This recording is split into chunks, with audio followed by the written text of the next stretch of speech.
Hey everybody, it's Charlie from Daily Motor, and we recently got the cool opportunity to drive the new Toyota Land Cruiser and Tacoma TRD Pro and Trail Hunter on some amazing trails outside of Denver, Colorado.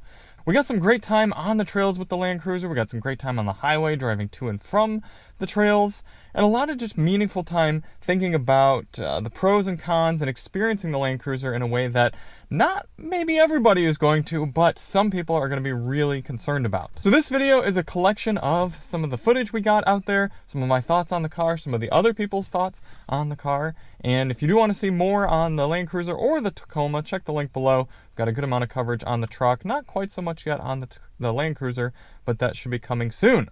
So without any further ado, enjoy the Land Cruiser on road and off. We're out here on the highway with the 1958 Land Cruiser, so a little bit of a base spec. I've got Chloe Kuo in the passenger seat. Check her out on YouTube. She's got a nice channel focusing mostly on her two Tacoma house setup, and then you also got an FJ Cruiser, right? Is that what you said?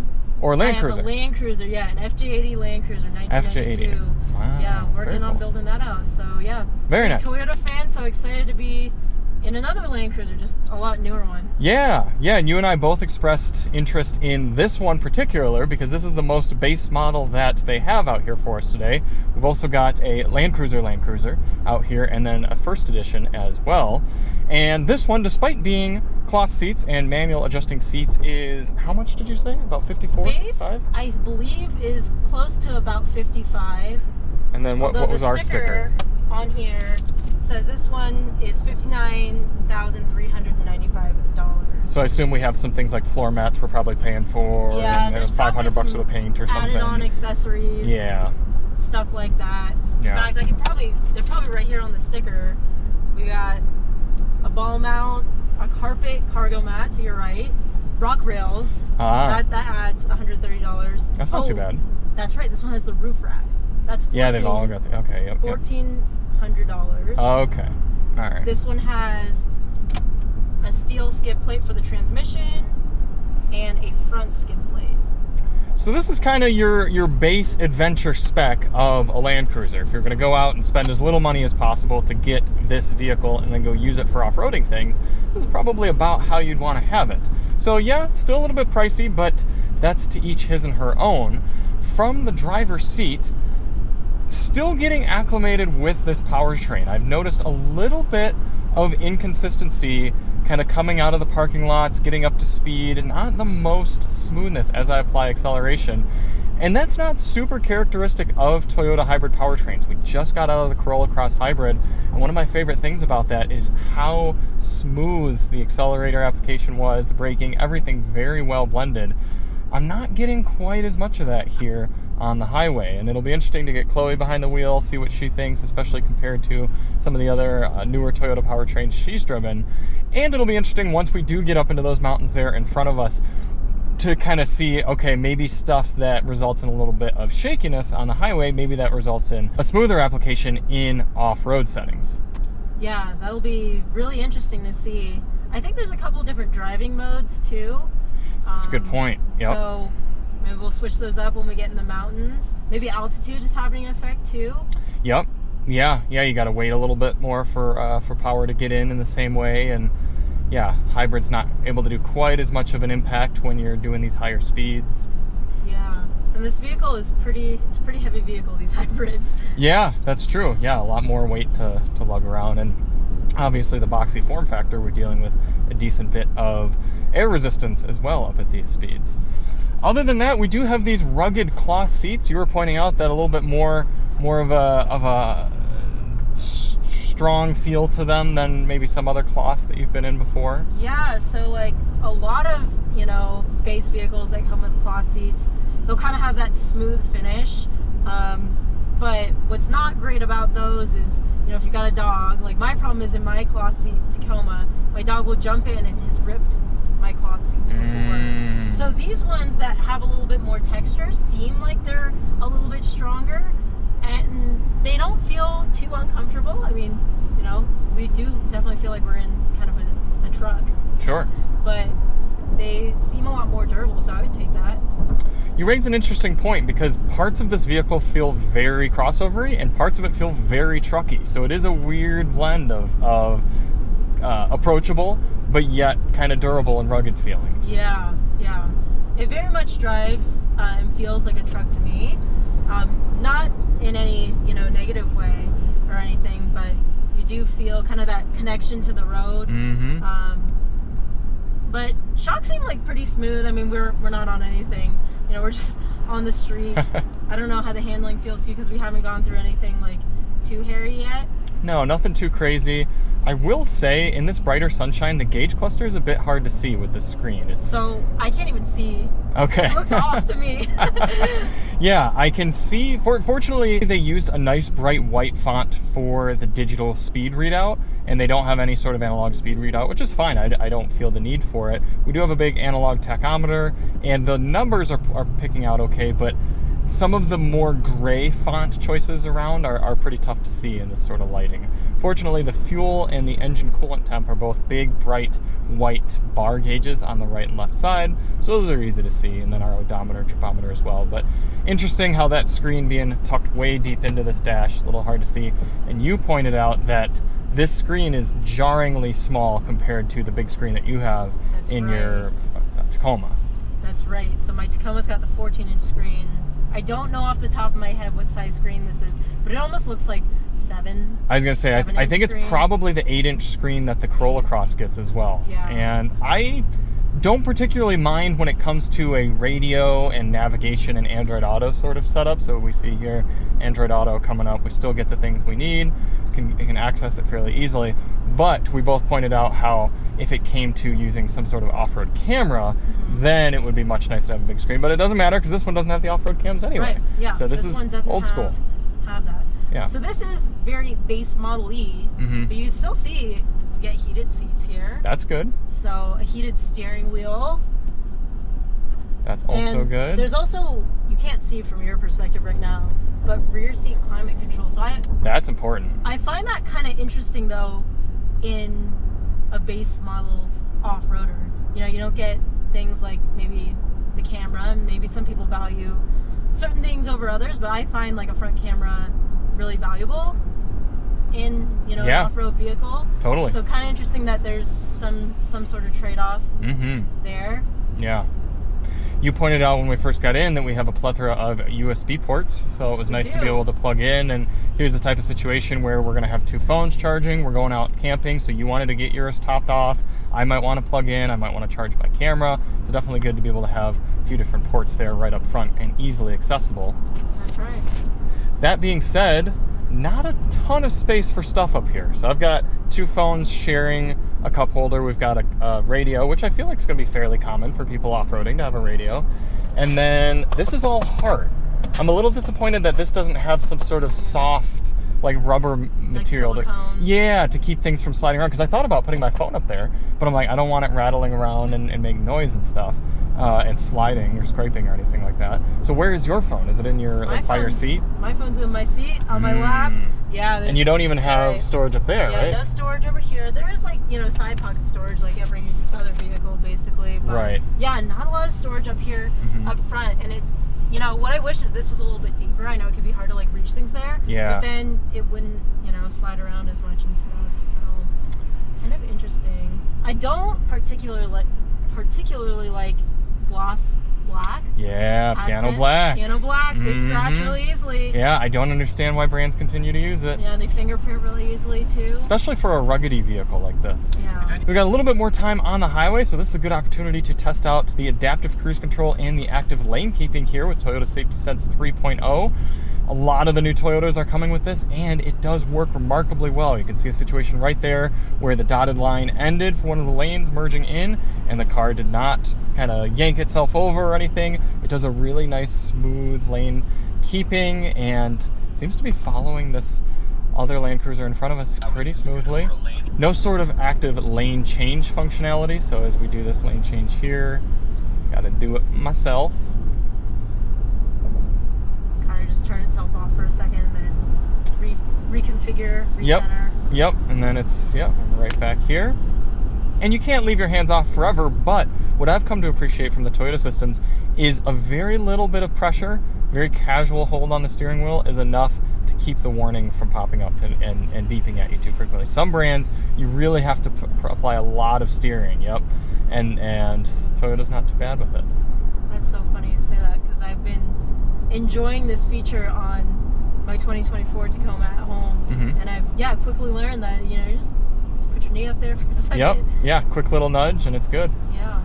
I am a bit surprised to see dual zone climate control. That's another way you think they could probably save a little bit of money and bring that MSRP maybe a hair under $50,000 if they had done without that. Right. So we have the opportunity to see the new 4Runner on this trip. We're not going to be driving it, but I hear that 4Runner is going to be a little bit more of the value play for off-roading, so that's probably where you're going to see your single zone climate control and your lack of air vents, this, that, and the other. But definitely some weird packaging here on the Land Cruiser. Yeah, Land Cruiser, obviously, just for 2024, there's only 3 grades, but following 2024, I would assume 2025, you're not going to get the first edition anymore, so it will really just be base and Land Cruiser. Right. And that's kind of always how Land Cruiser has been anyways, is not really a heavy amount of trims like the 4Runner has. So yes, the 4Runner you could probably configure in like, a million different ways, but Land Cruiser is kind of set and forget. Well, what I would like to know is what are they going to do with the square versus round headlight situation for future years? Because there are people who want the round headlights but don't want a base model. Yeah. So I heard some talk from the Toyota people early on, kind of ideas that have been tossed around, but won't know until we see what 25 has in store. That's right. What do you think of these circular vents? I like them. They're functional. You can close them easy. Yeah. You can point them right where you want them. I'm about it. They work for me. Yeah, they're very mobile. Yeah. So we're going to wrap up with the highway portion, get a little bit of observations throughout the day, and then we've got a lot of fun off-roading here in front of us. We will catch up with you then. Hiking up the mountains here with the iForce Max powertrain, I've appreciated being able to have a little display here in the gauge cluster showing me both my boost pressure and the use of the hybrid motor, the electric motor there, and a little battery meter. I know it sounds silly, but I like geeking out on the little technical bits of my vehicle and sort of what's going on, especially when you're talking about such an advanced powertrain like this. I've always liked seeing, okay, I can drive a little bit easier and go on electricity alone here because my battery's got a little bit of extra juice in it. So that's kind of cool. It also shows me when my brake lights are on, so you can see if I were to release the brake pedal, they go away and then get back on. It's kind of subtle, but some people might appreciate that as well. Also really appreciating a lot of the physical controls in here. Not only do we have physical climate controls, but over here on the right, or rather left side, I've got a physical roller for the brightness adjustment. A lot of new vehicles looking at you, new Chevy Colorado and GMC Canyon. So many of your adjustments are buried here into the touchscreen. Instead, I got nice physical controls for all this. Even have an integrated trailer brake controller down here. So for more of the base model, that's nice to have, absolutely. Yeah. You got some auxiliary switches over there too? No, but I do have blanks switches. Okay. So that's something. Hooking up some stuff. Have you ever used, so talking about the braking a couple seconds ago, have you ever used the hold function? The auto hold? Yeah. Yes, I do quite like that. I tend not to use it when I have a passenger in the vehicle because there's a little bit of kind of jerkiness sometimes when you need to accelerate and the parking brake is still set. Right. But in general, yes, driving alone, I like being able to just take my foot off the brake. Is that something new for your truck that you've appreciated having? Brand new feature to me, so I've been enjoying it to the max. It's cool to hear that perspective from someone who is such a Tacoma owner through and through, and then gets to experience some of these new features real world. Yeah. No, absolutely. I do want to point out that here in the real world, I have been frustrated by the lack of padding on the side of the door. This is a hard plastic right here, and different body styles are obviously going to fit differently, but myself driving, I was driving with my left hand and elbow resting on the door, and my elbow bone actually hurts at this point. That thought kind of in the back of my head too, even just as a passenger, putting my elbow up here. Maybe it's because my new Tacoma I think is padded and I don't really have that problem, but this I was, And I wonder if the Land Cruiser has padding. Other than that, not too many annoyances. The acceleration has been adequate for doing this uphill stuff, and I haven't noticed as much herky-jerkiness around city driving. It seems to be more at speed sort of driving, as we're kind of having that handoff from turbo to hybrid to the naturally aspirated, and yeah, there's a lot of different things going on. Yeah, so we're going to continuing on.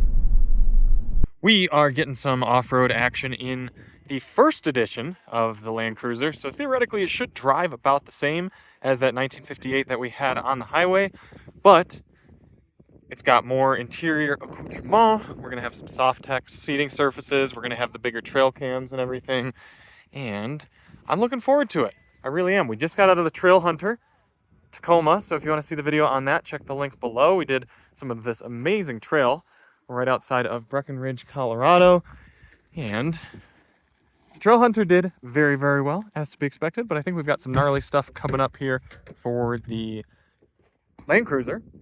So let's see what we're working with. We got our power seats, lumbar adjustment, power adjust steering wheel even. Very nice. We've got a little grab handle to get in. That is good, something you don't have on the Tacoma. But looking around, again, not as functional of an interior space as the Tacoma, so fewer places to put things. But this model does, well, we've got a wireless device charger pad here, so that's kind of grippy, but the side of it is still just hard plastic, so things are going to slide around. I am happy to report, though, that we've got soft elbows over here, so big improvement over the base model. We got Matt from KBB jumping in. We're going to be switching on and off throughout this trail ride, so let's go cruise some trail, or land, I guess. All right, we've got some gnarlier downhill section here, and of course with the Land Cruiser, we've got pretty pedestrian tires on here. These are not aggressive all-terrains by any means, and I'm utilizing Toyota's crawl control, so I am actually not pressing the gas or the brake right now. I'm letting the car take us down, very controlled, and I mean, it's really cool that it's quieter than the outgoing models, and I'm finding myself just very controlled, and if I want to go a little slower, I simply turn this knob. That's down to level 2, and then I can go all the way right here. This is level 1, low crawl control, and then he wants me to go a little bit quicker. I'm going to take a look at our camera. I'm getting spotted, and we can see right on here that we can miss. Yep, fell down there. We're going to come right back here. And again, I am not pressing the gas or the brake. Go a little bit quicker now that we've kind of made that rough section. All the way up to the highest speed of crawl control. ABS is working for each individual wheel, taking us down safely. And whether you're a veteran off-roader or you're a complete newbie to the game, this makes it more enjoyable for both me and my passenger. I mean, it's kind of keeping a nice steady state, and we can sort of look around, and yeah, I've got to pay attention, don't get me wrong, but if I all of a sudden did need to slow down, I can still just press the brake. And if I wanted to go a little faster, I can still press the gas, and it speeds back up, but then it's just when I release both pedals, it brings us back to a happy medium. I mean, look at this rock section. This is gnarly.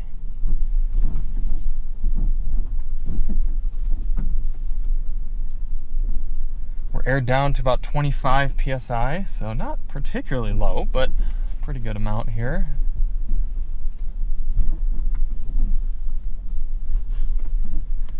So right here's an example of I'm using the brake. I'm watching this kind of bigger rock. I'm going to dial the crawl control down to 1 and let it just slowly take us through. And then let me turn the crawl control off and see what it would be like to do this drive myself. So again, now I'm getting more inconsistency. I gotta use the brake and then kind of release the brake, and it speeds up real fast. So let's go back to crawl, and the car takes over. Much smoother.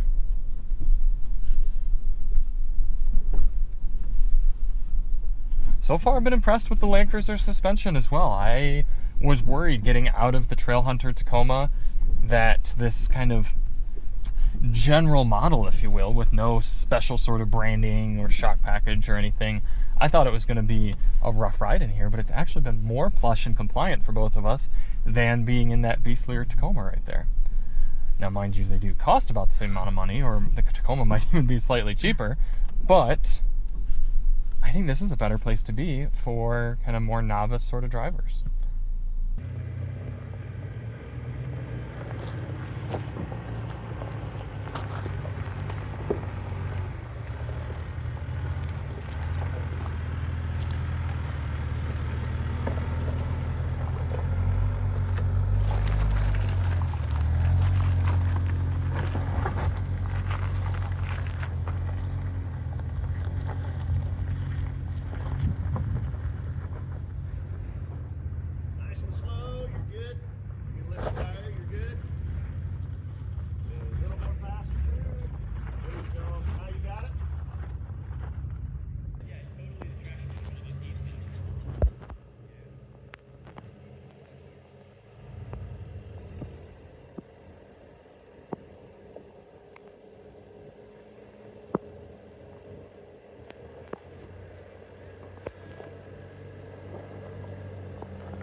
All right, and then just one more reminder, folks, make sure the truck in front of you clears the obstacle before you start up.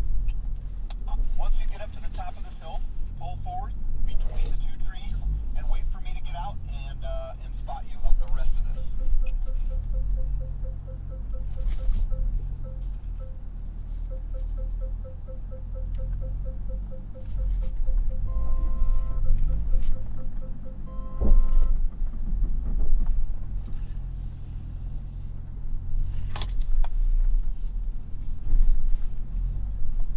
Nicely done.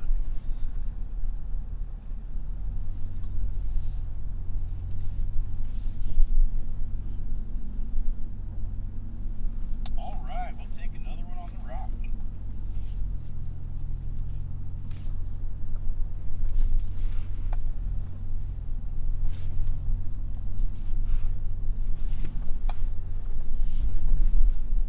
We have some properly intense off-roading here.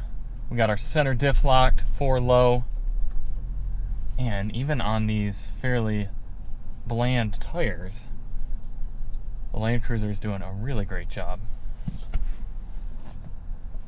To watch our tires come through here. We're gonna wait for our spotter to give us the okay, and then we're gonna head up.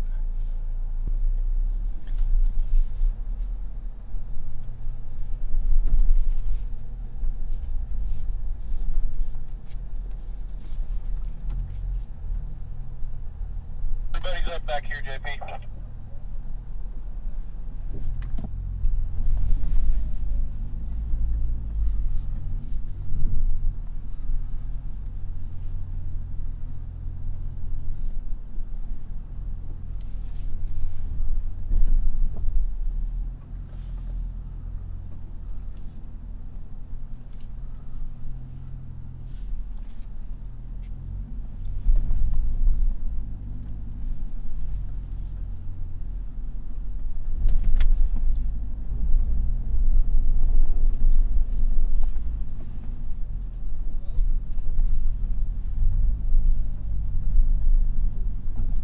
Yeah, this right where it's connected? I do not. Oh, that would help a lot on this floppy bit. Yeah. All right, so there we saw a little bit of slip there, but let the traction control kind of do its thing. And even with these tires, the Land Cruiser is remarkably capable and, like I said earlier, a little bit easier to drive than the Taco. Between the light steering, the better visibility, the smaller footprint, if you're somebody who's not quite as familiar with off-roading, you're going to have a nicer time here in this one. Now, Matt and I both agree that most people are probably not going to be doing this sort of driving with their Land Cruisers. But it's cool having a vehicle that you know can traverse rough, slow, rocky downhill sections like that. You got skid plate protection underneath. And we're really not getting moved around all too dramatically here in the cabin. And now we get into a little bit more of this smoother rocks or dirt section, and handles it well. A little bit of water crossing. Obviously doing all of this in 4 low.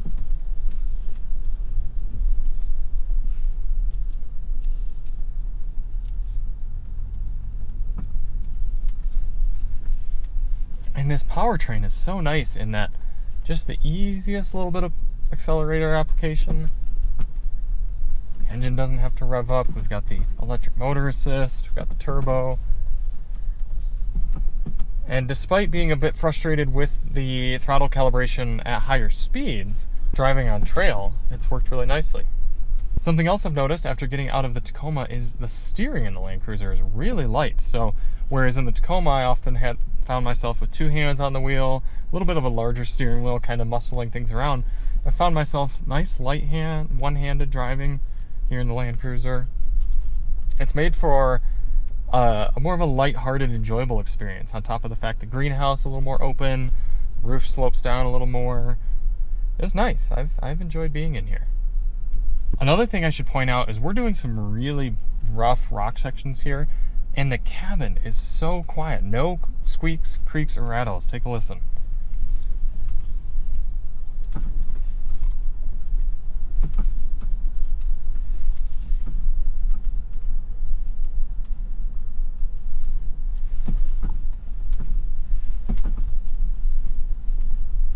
All you're hearing back there is a little bit of luggage that's kind of clanking against the side of the vehicle, but this is a really well-built and well-put-together cabin, and that's what a lot of people have to remember is you're paying for something like a Land Cruiser, and yeah, it's expensive, but you're getting that build quality there that some people kind of demand and expect, and Toyota's giving them a product that does that. Wrapping up a hearty day of off-road trail running here with the Land Cruiser, and like I said earlier, the best thing about the off-roading with this car is its approachability. The fact that you're always running in 4 high, and when you need it, 4 low is just a quick switch away. You've got the sway bar disconnect and the rear locking and center locking diffs if you need them, but mostly somebody can purchase this vehicle and they can be comfortable and they can have a cool looking car for day to day, and then when you need to go out or just want to go out and do a little exploring, or you've got snowy driving near you or something, the vehicle is going to be capable when you need it to be. Capable and pretty comfortable. Throughout the day, we've gone through a variety of different climates, and we've had heated seats on, we've had cooled seats going, we've had the HVAC running, and the whole time the motor and the engine and everything's running calmly and smoothly. We've got this nice low-end torque pulling us up and down hills, and we've got the Android Auto going right now with some music with this JBL sound system, and it's a lifestyle sort of vehicle, and it's not going to be the highest selling car in Toyota's portfolio. I don't think they expect that, but for the people whose lifestyle this car fits the best, it's going to do a really nice job. And there have been few things that have stuck out to me as deal breaker level complaints. Now I will say there have definitely been some niceties about stepping up to this first edition model, and I'd have to double check to see what sort of lockers and disconnects and everything you get with the 1958. But aside from the hard elbow spots in the 1958, I think most people would probably want to save money and go with a little bit more. Maybe not that cheap. I don't know. Maybe just the normal base model, which isn't the base, the Land Cruiser, the vanilla model, I'll call it, is the way to go. I don't know. I'd really have to look at the build configurator and decide, but I don't know if this one we're in is worth an extra $20,000, because yeah, a lot of the trail cameras and the larger screen, they're nice. However, most people who are going to regularly utilize that off-road equipment, I don't think they're going to buy a Land Cruiser. I think they're going to buy a 4Runner or a truck or something that they build out on their own. So then also, once you get up to this sort of price, $76,000 for this first edition that we're driving, and you get the tech and the cameras and everything, you're pretty close to getting yourself into a Lexus GX Overtrail. And then at that point, well, it's like, all right, you could spend a little extra and be getting the Lexus accoutrement. So the first edition's a little weird. I'd have to look at the pricing for the vanilla model, but I do think that 1958 kind of strikes a cool balance of, yeah, some things are a little oddly base, but the vehicle still got the capability and you got the nice powertrain. Any further thoughts from the passenger seat, Matt? I know it's been a long one. It has been really good company, first and foremost. Oh, well, thank you. So great driving. The vehicle hasn't even broken a sweat, it seems. And I always marvel at vehicles like this. They are niche that do so well off-road. Then you get back on pavement and it's just like, okay, let's do this. Absolutely. That's a great point, that we did get back here on the main road, and it's quiet, it's comfortable, it's easy to drive, and we've got the adaptive cruise control and the active lane keeping and the Toyota Safety Sense 3.0 working away. Overall, good marks for the Land Cruiser. So we're going to wrap up our day here. I might do a little bit more off-roading in the Land Cruiser tomorrow. I might try to get into that blue one, which is a vanilla model, the Land Cruiser, which I don't think Toyota wants us saying, but it's just too fun not to. And get some more impressions and wrap up things with you. But if we don't get another chance in the Land Cruiser, then hope you all enjoyed watching this off-road footage. We're going to have a lot more coverage on the Land Cruiser coming here soon. We've got the highway fuel economy test coming, JBL sound system demo, we've got the infotainment breakdown and the full review, so you can find those all linked below. And we'll see you on the next one.